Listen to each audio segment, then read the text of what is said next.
Oh, this is Mr. Schultz or Mr. Lisa. It's Mr. Anderson asked me to take a look at this spreadsheet with you and kind of give you a quick tutorial on how to utilize it. So this spreadsheet you are going to access use by a link that they get to you through your OneNote notebooks or through your email. When you click on that link, make sure that you are signed in to Google with your school email account. That'll allow you to edit the sheet. Once you do so, you'll once you click on that link and you're signed in, you'll be brought to this main page. This page being the table of contents, and you'll notice a few different categories: columns representing the class that you're in, column with your name on it.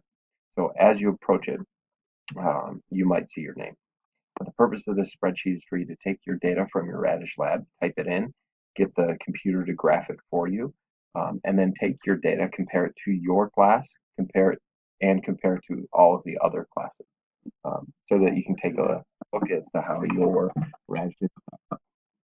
When you access the sheet and you want to turn around and you want to edit it with your data, uh, I'm going to show you through that process right now. So suppose your name is Sophie and Annie, and you are then group 1 for class 1. To access your data, hover over the group number that's to the left of your name. Click on that arrow. That arrow will take you to the sheet that represents your where you're going to add your data. First thing you'll want to do is type in your names up here at the top. If you don't have a third student and there is a third student in there, go ahead and delete that. If you only have one student in your group, go ahead and delete that. After that, you'll also notice that you have a big table here that represents the control Radish group. You will take the measurements for the control Radish group that occurred on 3/23 that you should have written down somewhere, and type those into these yellow cells. You're going to continue to do that for April 2nd. Type those into these yellow cells.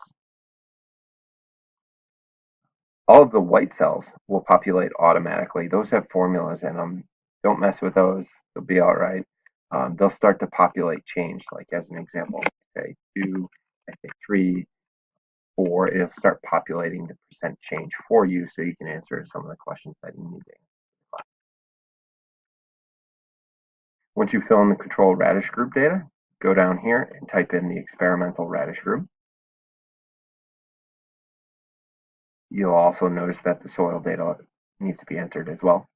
In the event, this is a big disclaimer, in the event that you did not take data for a particular piece, whether it's on a specific date, whether it's a specific measurement on that specific date, just leave the cell blank. Don't put anything in there.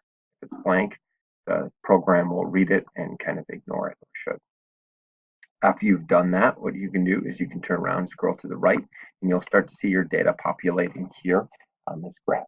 And you'll be able to follow these graphs and kind of critique the trends that you see over the course of the dates that show up on the table left.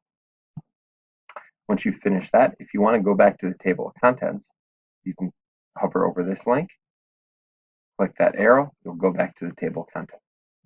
If you want to view your data as related to the class over here in this blue table, click on that link, hover over the link, click on that arrow. You'll start to see your names getting populated here and your data populated in this area as well. Again, going back to the table of contents one more time. If you want to compare the top scores in your class to the top scores in the other class and kind of see out of all of the classes who has the best data or the largest leaf length. For class 1, they'll show up here. Class 2, they'll show up here. For all classes, they'll get compared and referenced right here on the far right. Again, you can go back. If you're curious how other classes are doing as well, in particular, feel free to click here, follow that link here. One disclaimer as you process through this, if you make an edit to the sheet anywhere, at any time, you'll notice that your data, that edit gets stored in the history of the sheet.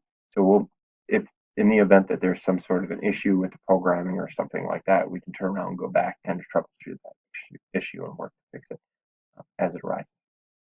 Let Mr. Lisitz or Mr. Anderson know if you have any questions on how to utilize this sheet.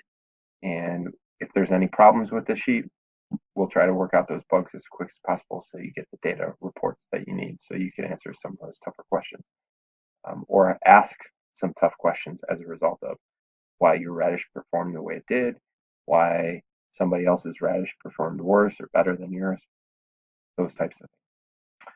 Hope that helps, and enjoy the process of utilizing a spreadsheet.